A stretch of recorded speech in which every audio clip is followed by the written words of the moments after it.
Josh are dutiful. Yeah, we are. It's the Dutiful Dudes of Westeros coming back to you to talk about House of the Dragon Season 2. I'm Josh Wigler. That's Rob Cesternino. Hey, Rob. Oh, Whoa, it's coming back. Yeah, it's the second round. Now we'll just call it there. What up, Rob? How you doing? What's going on? How are you, Josh? I'm doing quite well. Very excited to talk about week 6 of House of the Mermaid Dragon. I just gotta say it, Rob, because whenever the opportunity arises, love to say it. It's my favorite phrase in TV. You ready? Here it is. The anti-penultimate episode of House of the Dragon season 2. That's the one right before the penultimate episode of season 2. But you gotta pause down to say the anti-penultimate episode of House of the Dragon season 2. It's just a great word. Wow. Yeah. Yeah. That's intense. It's intense. There's only 2 more after this one. Yeah. Well, I'd like to talk a little bit to the, as a representative here of the small folk, that I want to talk a little bit about the shrinkflation that's going on in our scripted TV. TV. You know, is that it's a proliferation of therapists and like mental health workers? No. But 10 years ago, when you and I started podcasting about scripted TV together. Yes, Game of Thrones season 4 is on the air at this moment. You'd get your Game of Thrones, and it was like, all right, here we go, baby. 13 episodes. I'm locked in. It's been a whole year, but I'm ready for my 13 episodes of Game. Now we're getting 8. Yeah. Getting 8. I feel like I'm fine. Like I'm 6 weeks in. Now, when you're saying we're getting 8, like they're like eating us up. Like we're getting 8. Like this is good. No. I mean, we are eating, but I'm like, all right. It took me like 5-6 weeks to get into this thing. I'm feeling good. Like it takes me a couple of weeks to get back into the show. We could stand like 2 extra episodes, is what you're saying. We could stand to. We got 10 episodes in season 1, and sure did. And not just that. It's not just we go from 13 to 10 to 8. Mark my words. Season 3 will be 6. Okay. And you have to wait longer. Correct. Okay. The wait is longer. And you get less. Tom Petty said, the waiting is the hardest part. Whether or not that's the hardest part. It's like the bag of chips. I'm paying double, and the bag is shrinking. Well, so let's take a second, just a quick, no more than a minute, to talk about how much bullshit that is. The bag of chips is probably the greatest existential threat to America, I think, is like you get a huge bag of chips, Rob, and it's like, oh, great, can't wait to dig in. You open it. It's like a quarter full. Mm-hmm. It's like a quarter full. And it's horrible. It's cruel. It's unusual. Is it profit gouging? I don't know what it is, but it's got to be criminal. There has to be like if not like legally criminal, we are like violating social norms. And I don't care for it. Don't like it. And that sucks. You say that you think House of the Dragon season 3 will go from 8 to 6. Confirmed, not on House of the Dragon, but as, look at that, Ben, who's watching us live on the YouTube. You also can watch us live on YouTube, or at least the video on demand if you don't catch us live on We Know Scripted TV on RHAP. Well, look at that, Ben says, 8-episode seasons are my enemy. The fact that Dunk and Egg will have 6 episodes is going to kill me. Dunk and Egg is, of course, the next show in the Game of Thrones universe. It's going to be coming out next year at some point. And yeah, it only will come in at 6 episodes is confirmed. So if the pace is that it takes you, Rob, 6 episodes to get back into Westeros. I'm done. It'll be the finale for at least it'll be every week still. Thank you to the wizards over at Max. But They dropped the all right, wait 3 years. Here's 6 episodes in a day, and boom, that's scripted TV. Yeah, Minnow's back in the chat. Minnow's saying, I felt this when Star Trek seasons went from like 22 to 10. Like this used to be the thing, of course, with like syndication and network TV, and those still exist. But in like the age of prestige TV and HBO takeover and everyone trying to be an HBO clone, and now everyone trying to be a Netflix clone, we went from 22 to 13 to 10 to 8 to 6 to 2, whatever. Do you feel like we should be getting like 23 episode Game of Thrones seasons? Would that be good? No, so I understand the grind of, but I feel like I recently had read, they're like, okay, everybody complained about the 22, 23 episode seasons of television. And yeah, you got some duds, but it's flipping back, don't you think? Like, I feel like there's been a lot of discourse lately that's like, well, if like, I feel like this is like a Seppenwall take. Where it's like, so that might have been where I read it. Yeah, where it's like, we're missing out on like when shows could get goofy and weird and take a shot, like some of these like sort of just like, okay, filler episodes actually end up being great. And so that doesn't really seem to happen. You spent more time with the characters for sure, but I feel like that for a long time, 13 was the norm. Okay, and I understand like these scripted TV shows like 22 is a grind. I think that has been maybe no other show other than your beloved Lost. I think when we be established, like, hey, we don't need 22 episodes in a season. Yeah, they shaved it down. In fact, they're like, please help. Yeah, and it got better. Tattoos. Yeah, and I think that's sort of like The Sopranos, the Mad Men, that they got it down to 13 is good. We're at down at 8. 8.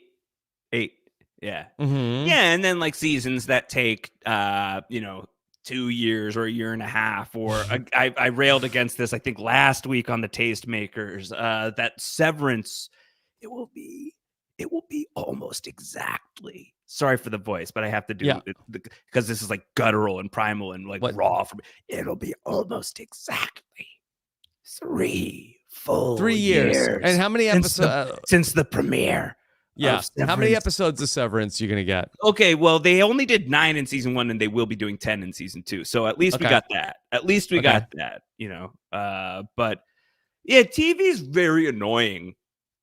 We've dedicated our lives to this thing, Rob, and like it just constantly like is like why aren't you producing more of the things that I need and want in life? Say what you want about Survivor. Big Brother is going to give you like 49 episodes this summer. Look, how much time can we spend on Ainsley shedding her human skin? But I would like to spend like just like like at least the amount of words I'm saying right now on it, because God, I love that.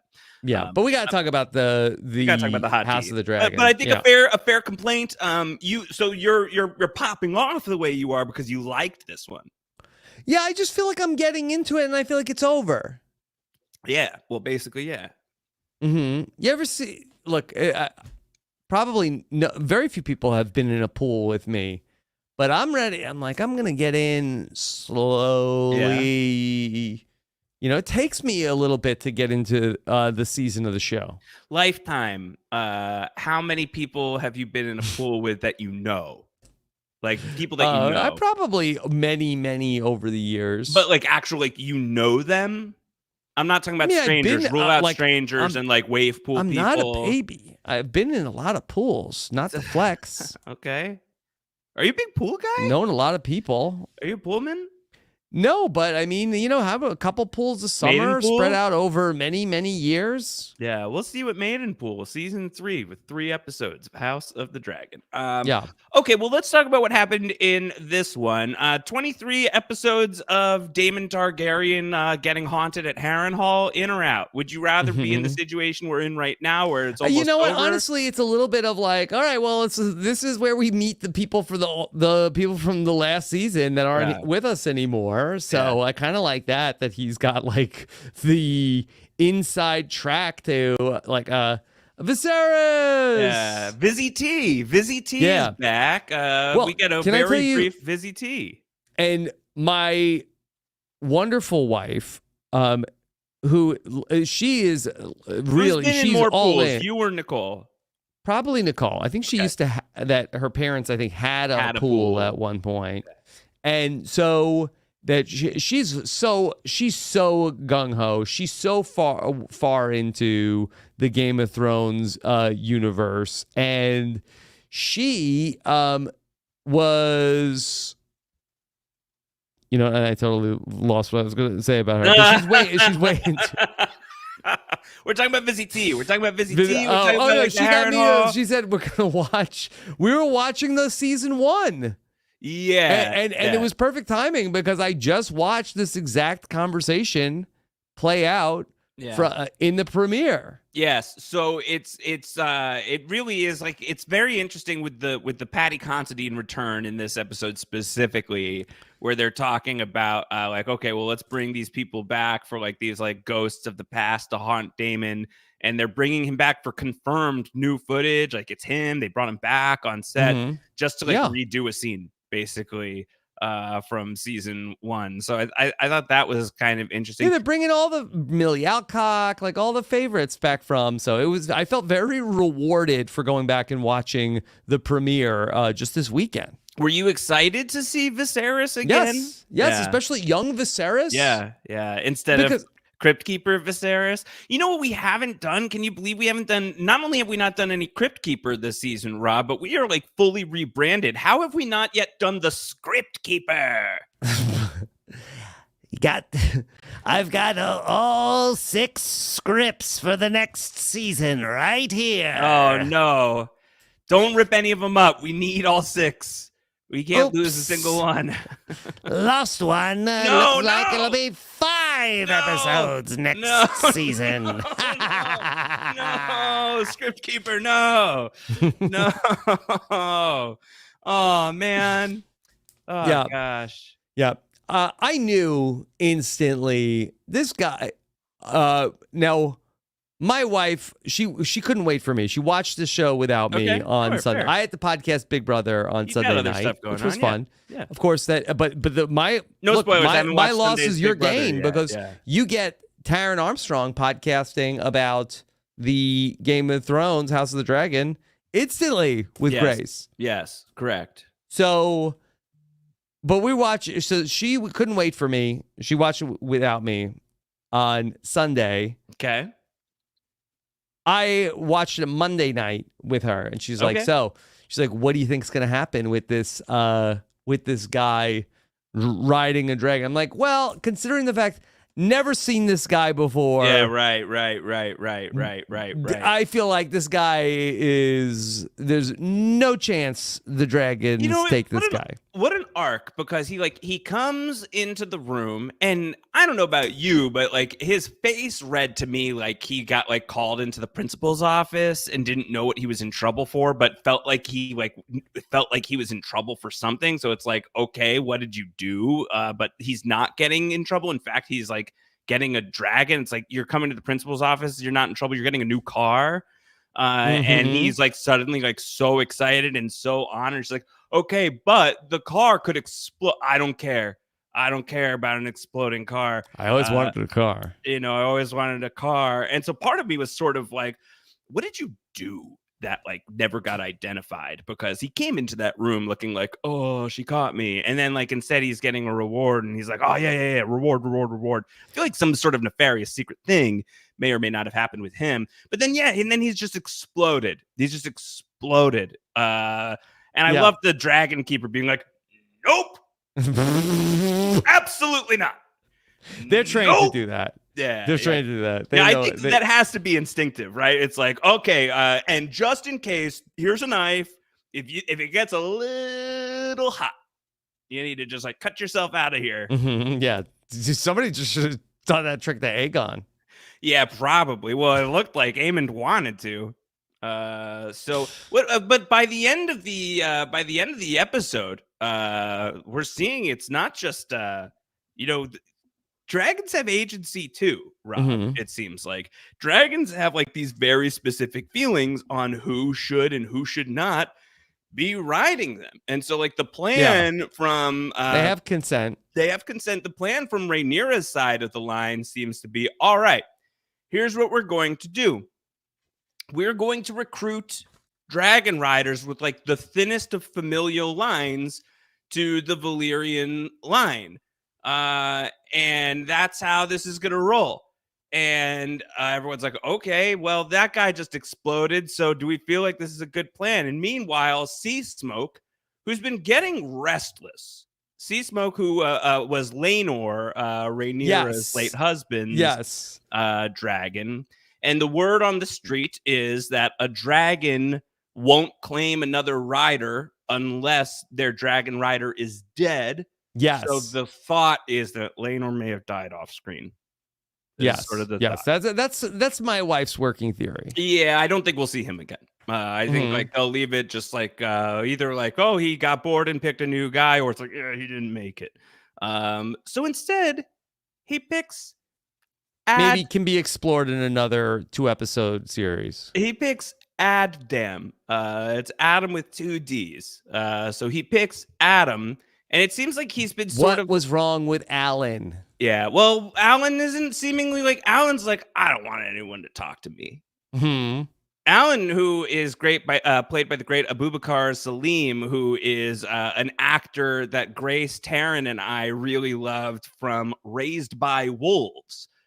He played Father on Raised by Wolves. That was literally the character's name was Father. You would be an enormous Father guy, by the way. I think you'd be a big Father guy. It also should be noted that Mother is on House of the Dragon as well. She's the lady of the Eyrie right now. So it's great to have Mother and Father back on HBO. Amanda Collin playing that character. But he's like not really getting involved. Like the Sea Snake is trying to give him a promotion. He wants nothing to do with the promotion.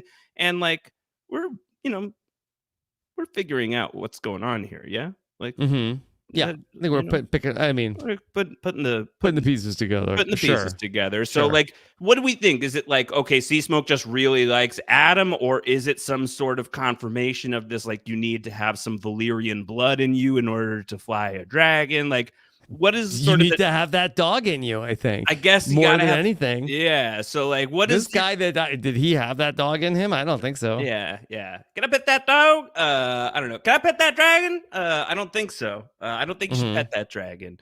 But yeah, he ends up being able to ride, and that's sort of like the big ta-da at the end of the episode. Like, what does it leave you with? Like, what are your thoughts on like what this means that this guy has a dragon now?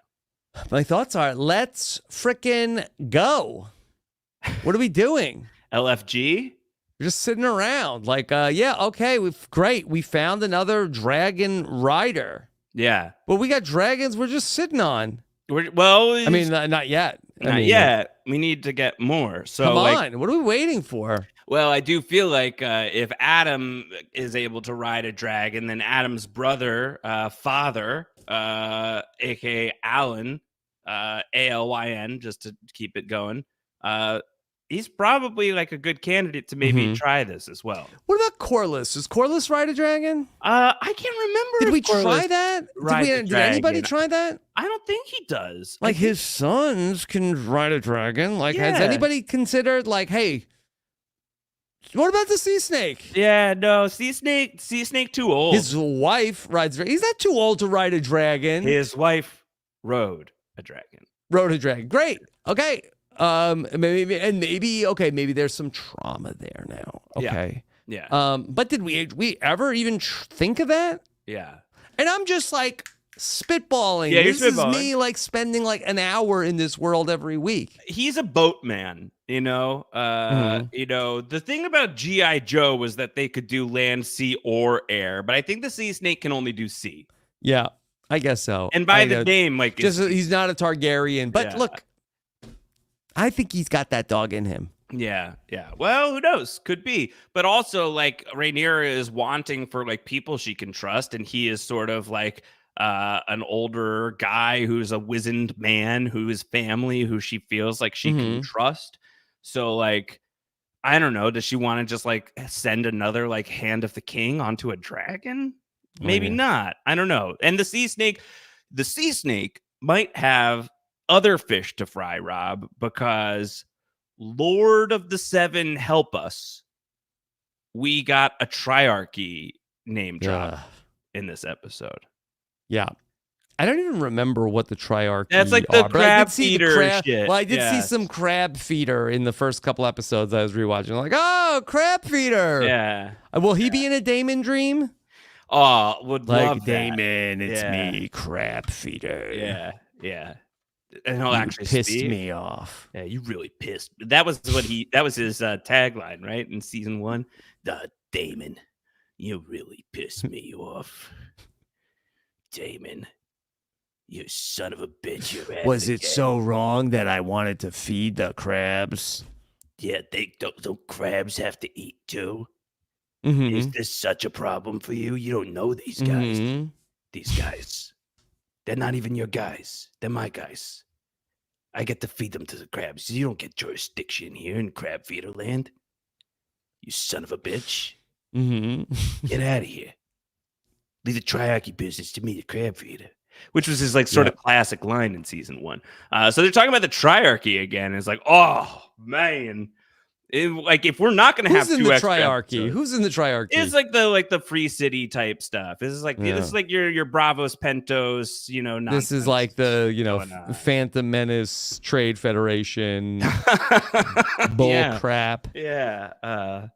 Gosh, I don't have a great Newt Gunray impression ready to go Mhm. right now. I wish I did. Mhm. So Crab zone. yeah, Sea Snake might have a lot going on. So maybe like a dragon would be helpful, but I don't know that we would be able to get that going anytime soon. But as far as people that Rhaenyra has to trust, seems like she's got one that she trusts a lot. Okay. All right. So Someone who she trusts not just with her counsel and her wisdom, but also with her face, mouth, and tongue. Sure. Okay. Mysaria. I don't think that's how you actually pronounce it, but I haven't been able to get that out of my head. Mysaria. Yeah. Mysaria. Yeah. Okay. I call her Ms. Mysaria. Ms. Mysaria. That's Ms. area to you. Yeah. Yeah. So the thing that really just cracked me up was so we had Rhaenyra and Mysaria. Yes. And they get real close. Real close. They get real close. and they're smooching. Yeah. Then some guy walks in. Yeah. And Rhaenyra acted so uncool during that. She was nothing's going on in here. Just normal business. Nothing weird. Yeah. Rhaenyra, come on. Yeah. Yeah. Well, it's embarrassing. I You don't guess so. You don't want to get caught smooching. Yeah. Rhaenyra, they was played it with everybody. They played it like she was 10 years old. It was this is your grown ass woman. You're the queen. Yeah. Hamna. Yeah. Well, She's full Millhouse. she hasn't had a moment with a person who she's liked in a long time. I think that she's oh gosh, strange feelings happening right now. And then Damon's add even more incest vibes to the House of the Dragon. But this is Damon's ex, right? Yes. Yeah. Correct. Yes. What a complicated web we weave. Yes. I'm sure that already. What is the term from the league? What did they call it? When they would was it Eskimo cousins, which is probably a horrible term, but is used in the league as I don't even know if you're allowed to say Eskimo. Yeah, that we've both had sex with the same person. So she's that with Daemon and Mysaria, but was probably somehow given the familial relations already that somehow. So what a complicated web we weave. I'm shipping it. I'm in. I'm all in. Well, look at Zap. Ben says that Mysaria is Rhaenyra's ear, nose, and throat doctor. I believe that's ENT Maester here in Westeros. Yeah. No, I think it's good. I like it. I think it's great. I love that. I like Mysaria, MV, most improved, I think, from season 1 to season 2.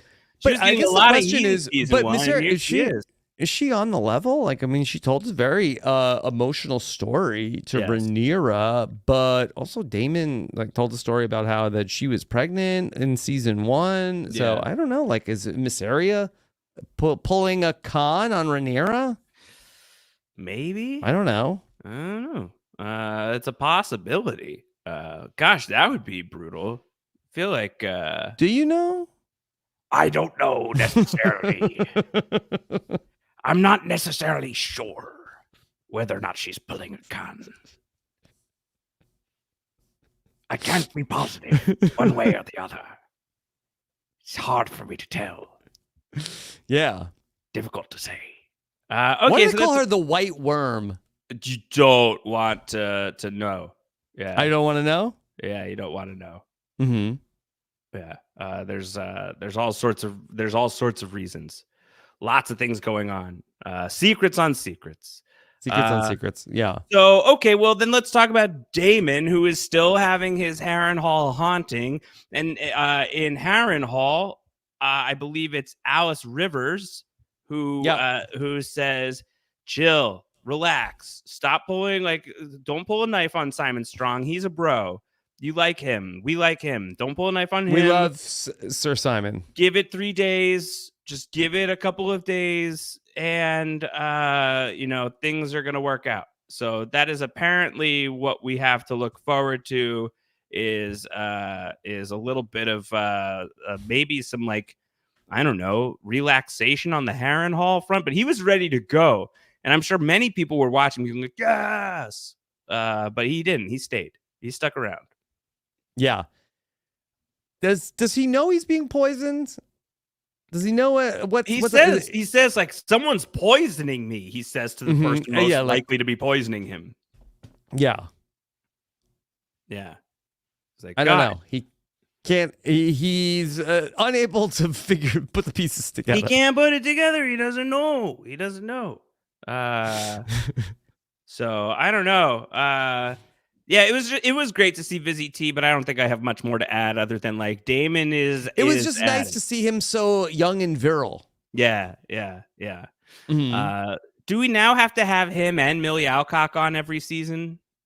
Will it be disappointing if we go through all of season 3 and they're not back? Yeah, because with these very low episode counts, they were on half the show. Yeah, they're the main characters. So now here they are. Yeah. Sean Bean didn't even come back for Game of Thrones. You died on Game of Thrones, and unless you were Jason Momoa, you didn't really come back. Mm-hmm. And they would How about we got to bring him back. He's cool. Who else from season 1? Do we want to see come back? What about young Alicent? Damon really didn't age. That was I've gotten to see go back and then jump back to the present because we watched the old ones. Yeah, Damon, he looks exactly the same. That guy ages gracefully. Yeah, I don't think he had much. A couple people, they're just the same in both. It's like Doc in the 50s and the 80s, right. Otto Hightower, he was the same age in all the timelines. We got a great Otto Hightower shout out in this episode. He's coming back. Where Aemon tells little Laris, he's like, "You're on my hand, you little jerk, you little twerp. I see right through you. Yeah, bring back my nuncle." That might have been the most savage thing that Aemon has done throughout the entire history of Game of Thrones. When he let Laris Strong think for a second, oh. Was that on Aemon or is that on Laris? Because Laris is Laris is thirsty. I think he's thirsty. He's a thirsty guy, and he kind of no, you idiot! I don't want you to be the hand of the king. Get me Otto Hightower. I was just saying. I was just putting it out there. I just thought maybe no. Yeah, not you. You'd be the last person I would want as hand of the king. Yeah. He's running too fast. Going too fast. We're going way too fast, Laris. Mm-hmm. So Laris is going to then have a moment with Aegon. Yeah, Laris Strong played himself. Yeah, congratulations. He needed idiot, feckless morons in charge, and he could have then. But when he played himself great, you got Aegon to go out into the war, and now there's a maniac in charge who's not going to listen to you. Yeah. So also, I feel That like, happens sometimes. Sometimes they're like, oh, okay, well, let's just put this maniac in charge. And we'll like tell him like what we really want him to do. And he's such an idiot yeah. that we'll be able to like, and then sometimes it's like, no, then the maniac stops listening to you. Yeah, it turns out the Uh-oh, maniac. Now what? Yeah, Now what do so- you do? Yeah, maybe don't put the maniac in charge in the first place. It's like, oh, the maniac, he's popular. We'll just put him in charge. we'll just Okay, put him in great. charge. It's like, He's okay, dumb. great. Yeah. Yeah. Aemond is really mean to his brother, huh? He's like, hey, is this a scab? Let me poke it. It's like, Yeah. don't poke my scabs. I still don't get like what we're doing with the balls. Like I don't understand. Like this wasn't really, unless I missed it, this was not a part of like Game of Thrones proper. Of, Correct. Like, what did the ball mean? Like This put was the like ball a set in. design choice for House of the Dragon season 1 that has And now carried does it like forward. some significance? Then you put like, and then he's like, I got the ball. I'm gonna stick it in. I'm gonna make orange juice right now. He's gonna make orange juice right now. Yeah, it's the same. You take like a sphere and you like squeeze it and like twist it, and then Yeah, that's but how on they a make orange juicer, not on like someone's rib cage. Yeah, that's what I'm just like. That's like the motion. You go like this is the motion. Like Yeah, this. you ever like see how they make orange juice? I have. Yeah, they take an orange, and then you like there's like a grinder thing, and then you like turn it like clockwise, counterclockwise. Uh-huh. And that's like what Aemon did. He took the ball and like, I'm gonna push it and squeeze it. Yeah. Oh, it's gross. That's how orange juice gets made. I didn't say anything. invent I it. didn't say gross. I didn't say anything. No, it's a Relax. D in the chat. Okay. D in the chat. I feel like you probably did upset a couple people drinking orange juice listening to the podcast right There's now, but spit take, but pulp the truth everywhere. is also like you can't podcast under the fear that everybody listening is drinking orange juice. You got to say your truth. I'm a firm believer in that. I'm a firm believer in that. Yeah. Okay, what else is going on? The Rhaenyra sends food to King's Landing, and Yeah. everyone's like, food, and then they're like, you guys suck. And so anti-green sentiment within King's Landing, like Allison They turned real quick on them. it turned real fast. What does Allison say? Sheath your swords right after like one of the knights cuts off a hand. Like, no, keep your swords out. It's too late.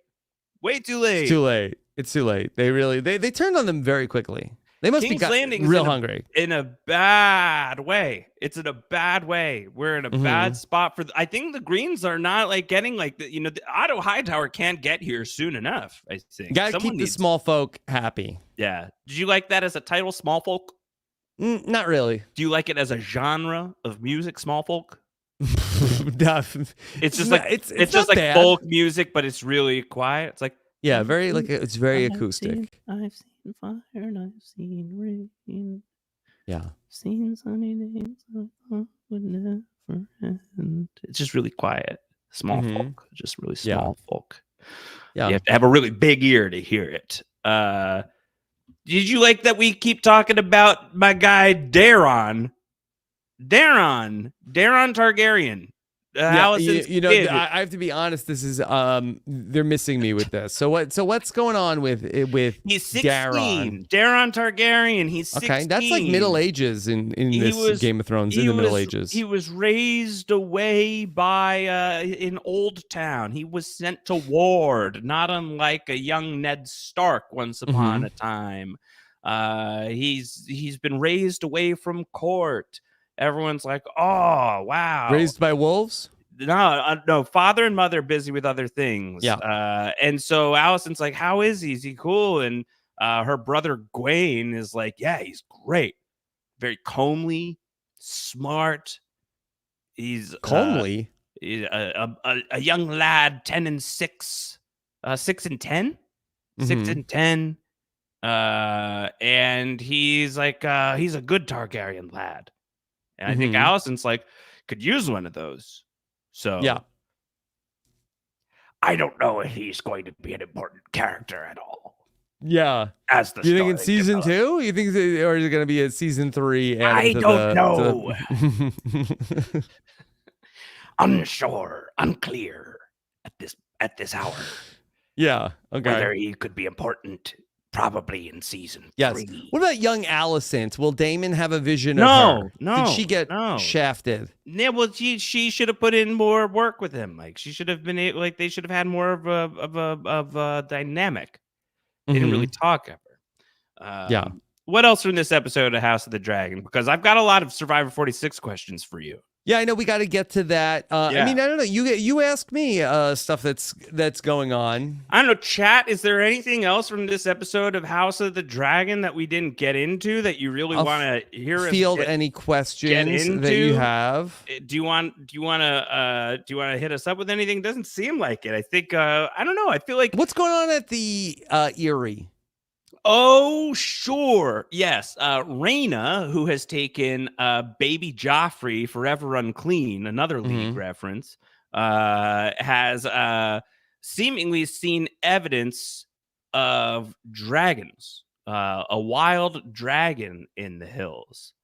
Yeah. And there is some speculation online that Rhaena is potentially getting some material from the Fire and Blood book that is for a different character. So this is sort of like a developing thing. She's gonna pick up a stray dragon.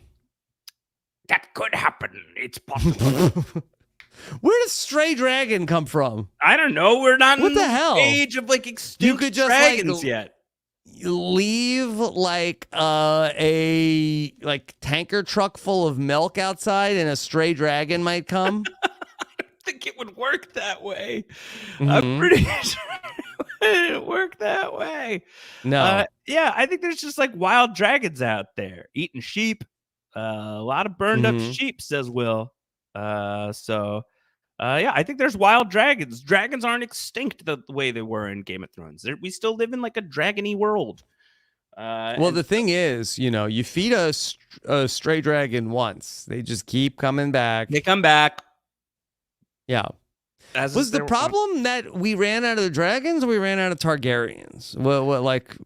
Well, I don't know. It feels like we've got a lot of Targaryens still. But like when we look at like why the dragons went extinct, is it because the Targaryens went extinct? Like when we're trying to like forecast onto Game of Thrones, this answer? Yeah, it turns out like there was like 2 Targaryens left. I mean, I think there's probably at no, least like a correlation. No crap that there's like no dragons left. Yeah, no crab. Yeah, I don't know. I think to be determined. Final question here on the Game of Thrones side from T Edits: is Rob more Team Green or Team Black at this point? We haven't checked in on this in a little it's while. More Team Green and more personality. Yeah. Like I find that like the more exciting parts of the episode is all the what King's it Landing is. Stuff. You're a King's Landing man. I'm a King's Landing guy. Nothing has ever been more consistent about your relationship with the Game of Thrones That's franchise. what I like about the show. Right. You're a King's Landing guy. Yeah. So, like, if you're in King's Landing, the odds are you are enjoying that storyline, which is what made, like, the High Sparrow so offensive for you, I think. Ruined it. Yeah. Yeah. Yeah. I watched but let's keep it going. Cut. I watched a supercut this morning of, or is it? We call this a fan cam, I believe. It was of the High Sparrow. It was when the High Sparrow and Marjorie and everyone gets like wasted by wildfire. Yeah, and it was like a Brat fan cam, and so it was Charlie XCX to Cersei. Just like it was great. It was great. Yeah, the reels are really having fun right now. Right. My wife asked me, "Hey, should we do a rewatch of Game of Thrones?" And I said, "Babe, been there, done that." Babe texted. But I would. I think I would watch like a 4-hour YouTube video of like Game of Thrones in 3 hours or 4 hours. I guess if it's a great 4-hour idea. YouTube video. Yeah. Can we make that? Yeah. I watched the video that the woman did about the Galactic Star Cruiser. And did you like that? Yes, I did. I did enjoy that. Do you want to like do that? Jenny Nicholson, yes. For Game of Thrones? What went wrong with Game of Thrones? I think that there's a lot of that on YouTube. Okay, so this is like not this is not like uncharted terrain. Okay, sure. All right. Do you got anything else on House of the Dragon? No, we got to talk about some of the best of Survivor 46. Okay, here we go. Time to talk about some Survivor 46. Some Mermaid Dragon. I don't even know, guys. Neil Patrick Harris quit that show so many years ago. Because I'm a bro, I'll revisit that show with Rob and Josh and Throne. Yes, Neil Patrick Harris has been joining me watching Survivor 46, Rob, and he likes it. He's having fun, Neil Patrick Harris, watching Survivor 46. Good. You know who Neil Patrick Harris really likes? Spicy Jeff. Spicy Jeff, yeah. Loves Spicy Jeff. You know, Spicy Jeff's like, all right, well, just looking at this crew, you guys look like shit, so I think you're gonna lose. It's like, just to reset, you watched so you'd already seen the Mergatory, but you watched the Split Tribal Council. Correct. Yeah. So I watched and then you watched the Tevin boot. Yes. And then after that, you saw the Hunter. I saw the Hunter. I saw the Hunter boot go down. So 4 people gone from episodes 7, 8, Tim, 9. Soda, Tevin, Hunter. Yes. And a mark of a really good season that I was sad to watch all of them go down. I was bummed because I really, really like the characters of 46. I think the characters are great. There's some very obvious like people that I would love based on like my previous Survivor. Like clearly Ben's my favorite. When he like gets up to hug Tim and can I get a hug? And he goes, a brotherly love. Like just an unbelievable stuff. Like even Hunter, your kind of classic alpha bro. Hunter kind of looks like Jason Lannister. I can see that. Right? Yeah. Like he kind of looks like the thing is, I don't think that Hunter is actually that much of a bro. I think that he's sort of like you look at him like and you get that, but I feel That's like that he's not overly bro-y. Him hiding in the tree, I thought was like actually kind of like endearing and nerdy. You know, big mistake. He shouldn't have done it. He shouldn't have done that because if he can't find you, we could use this a lot in the House of the Dragon. Big mistake. You shouldn't have done that. Yeah, many times. Yeah, lots of bad choices. Aegon popping into the brothel. Big mistake. Yeah, you shouldn't have done that. Yeah. What about Viserys marrying Alicent? Viserys marrying Alicent? I don't know for him. In this situation. Well, I just revisited that. You know, we're not here. I mean, I guess we're down a bunch of characters that you like. Yeah. I mean, I think that's he had to have he needed to take another wife. Yeah. Like he had to do it. That was like his job. So had to do it. I think that one I would say Debatable. Okay, yeah, debatable. They're playing hide and seek. Q's freaking out at tribal council. Tevin is the mastermind, and then Tevin's gone. Like it's very topsy turvy and turbulent, and it's contextualizing for me an article that I had read, or it's at least I'd seen the headline of. I don't think I read it all the way. I may have skimmed it. I think it was a Vulture article while the season was airing that was something about like this is one of the like worst playing groups of survivors in a long time, and the season, like the show, is benefiting greatly as a result. I mean, Hot Mess Express for sure on this season, but everybody is just great. Like I love watching this Hot Mess cast. Is this a train wreck season? Do we classify this as like? I think that people have made that point. I think there are also some very good players also. So I would not say that it's like everybody is bad at the game, because I like looking back at it. I feel like that there's several players, maybe exactly 7 that actually are pretty good. Yeah. So I guess is this so do we when the mergatory happens typically now, do we go to like this split tribal council format? Yeah, they Is always this do that. the But go-to? the thing that I like that they do, they did it at 10 a bunch of times and did 5 and 5. I think they did it at 11 also, but I prefer, if they're going to do it, I prefer they do it at 12 because then you really eat up into the good votes of like, at least give us like a proper final 10, final 9, as opposed to if you do this at 10, you then, like a lot of these first couple seasons in the new era, they did this at 10, and then it's like the first like proper vote after the merge is like at 8. Yeah. I feel like if the point of the mergatory is to win your way into the merge, shouldn't you be on the jury? Doesn't that really suck for Tim? I feel like that's not cool to Tim. Isn't the whole point of the mergatory is you win your way into the merge, and if you're in the merge, shouldn't you be on the jury? I know that's not historically always been the thing. But like, I don't know. Let Tim be on the jury, I think. Tim's great. Yeah. I don't know. Tim seemed like a nice guy. Almost like miscast on this season, where he is like that. I saw like a tweet about him after the season. Is like the king of minding his own business. Yeah, he was a really normal guy. And I feel like if he doesn't get taken out here, like I do think there's like another permutation of Survivor where Tim goes like so far as to win. I think like Tim I would say that Tim was one of the players for me. Like he's on the doghouse challenge, right? In the middle, and he's like reciting all of these social facts about everybody. Which maybe it made him a threat. But I wasn't expecting you to come in with so many Tim takes. I don't have a huge amount of Tim takes. I just really like Tim. And then I loved Soda as well. Joshy likes soda.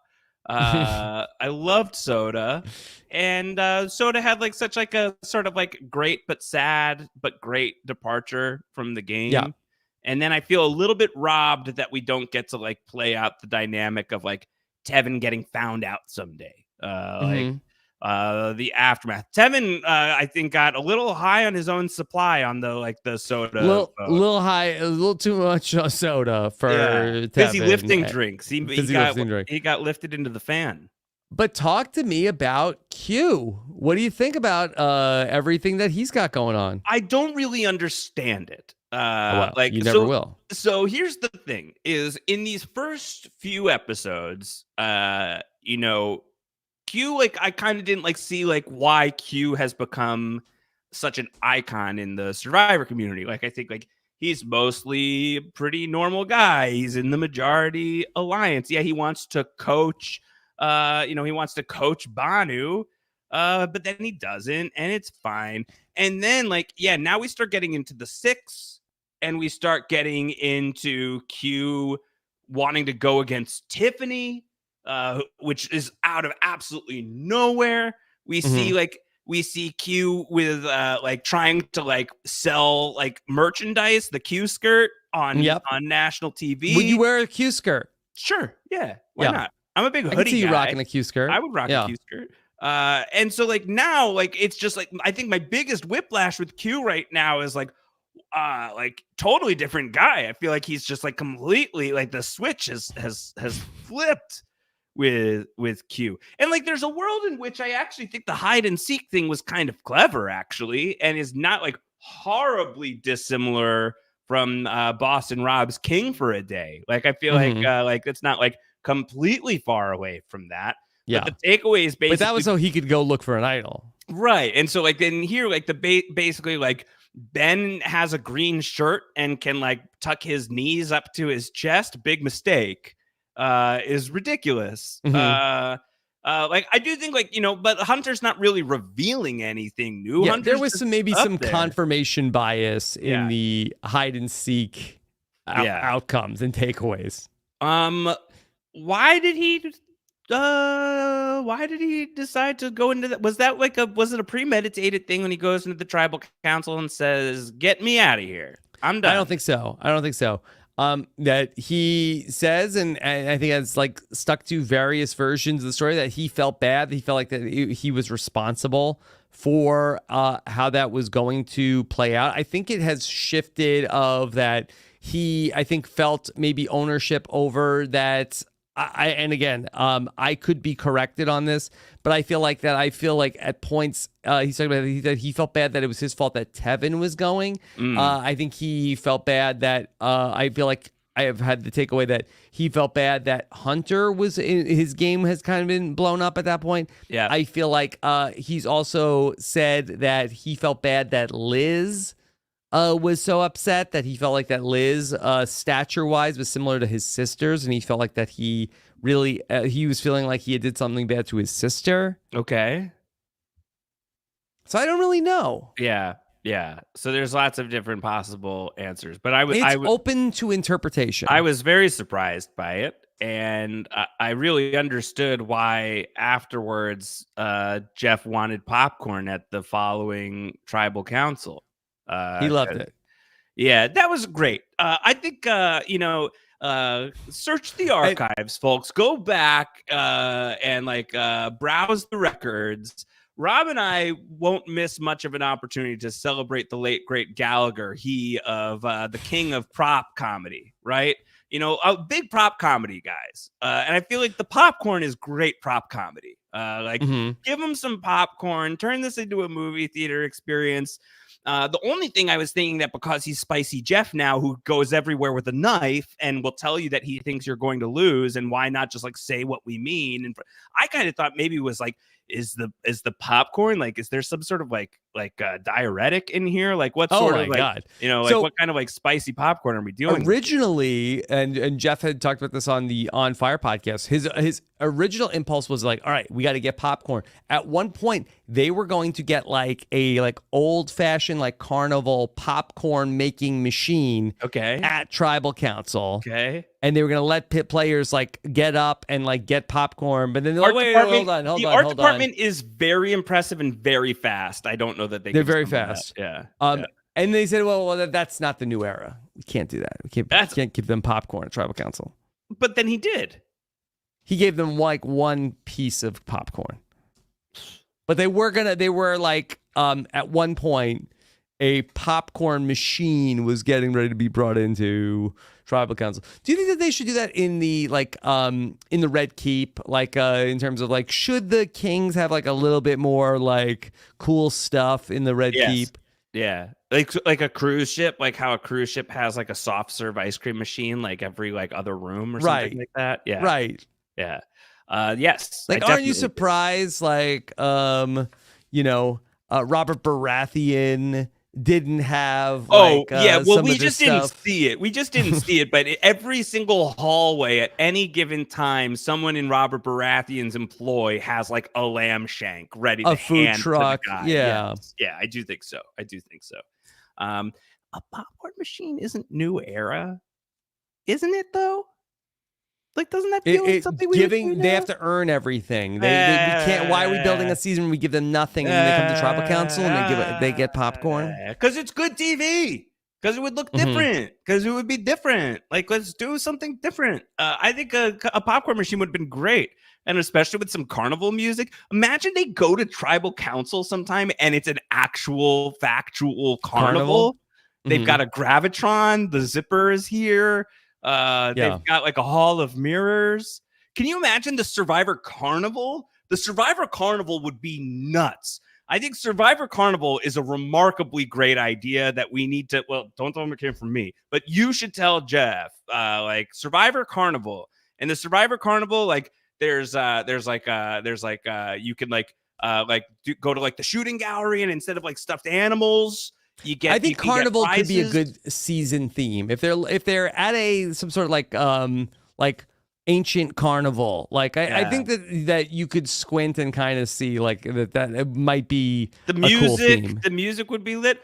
Oh, way up, it would just be great. It'd be great. I feel like Survivor Carnival would be so good. You could have people we could do jousts. Are there a lot of jousts at Ren fairs? So. I think that Ren Fair, King's Tourney, is a little bit of a different theme. Clown school, like you could go to clown school. You could teach Survivor how to like Survivor clowns. I think could be cool. Like like the thing that you hit with the hammer, the bong, like the bell, and it goes up, right? I mean, I think that you could build those as like the challenges in the season. Okay. Question from the chat. Once again, T-Ed, it says Rob brought up his hot take on the tribal council set. I don't think that this is a particularly hot take. I think this is one of my best takes just in general. I would love to hear it. Yeah. Josh, as you well know, Survivor has been in Fiji for some time, and they do a new season after every season, not even every year. They build. Yes. They spend hundreds of thousands of dollars. I don't know if it is still exactly this way, but the way that it worked out on location was there's like somewhere on like the main island here, and then somewhere on the main island here, and like so I gotta get in frame. So they're filming over here and they're building over here, and so the one that's filming over here, they're building this on this side of the island, and then this one's done, and now they're like tribal's like in like literally physically two different locations. This is the biggest waste of money. It's a big waste of planet Earth. It is a big waste. Nobody can tell the difference between one tribal count. I'm sure when you're there in person, very cool. It looks cool. But it does translate not to read TV. on television. Well, I mean, that's my biggest take about Survivor. I think in like the Fiji era and just sort of like the modern era, let alone the new era, is like a lot of stuff that plays in person that is like so exciting in person, and for the people making the show doesn't read. It just doesn't scan quite the same way. And I think Tribal is a really good example. Am I alone on an Exile Island on this? This is a great take. This is Paramount.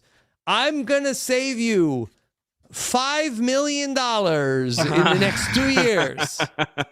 Just make one bitchin' tribal council set.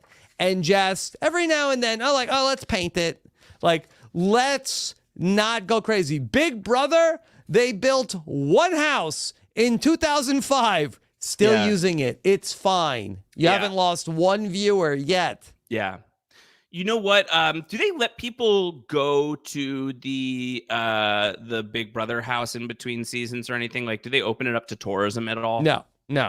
I think maybe a missed opportunity here is like getting some like brick and mortar Survivor stuff. Now that they're in one location in Fiji, like one way to give back to Fiji maybe would be like the Survivor tourism. Like you build one tribal council, people can go to tribal council.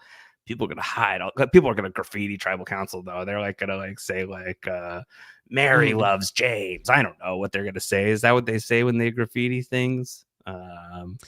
I wish. I feel like it's a lot of like gang signs. Yeah. Samburu was here. I don't know. You know. Yeah. I feel like they don't necessarily. As long as Kucha isn't there, keep Kucha out of there. Sure, but I just think that this is such a waste. I don't disagree. I don't disagree. Who is this for? Who is this for that we rebuild the tribal council? Is there if they announce today, Dalton Ross has an exclusive interview with Jeff Probst, we're just going to build one tribal council set and use it forever. Is there one fan that's like, I'm out?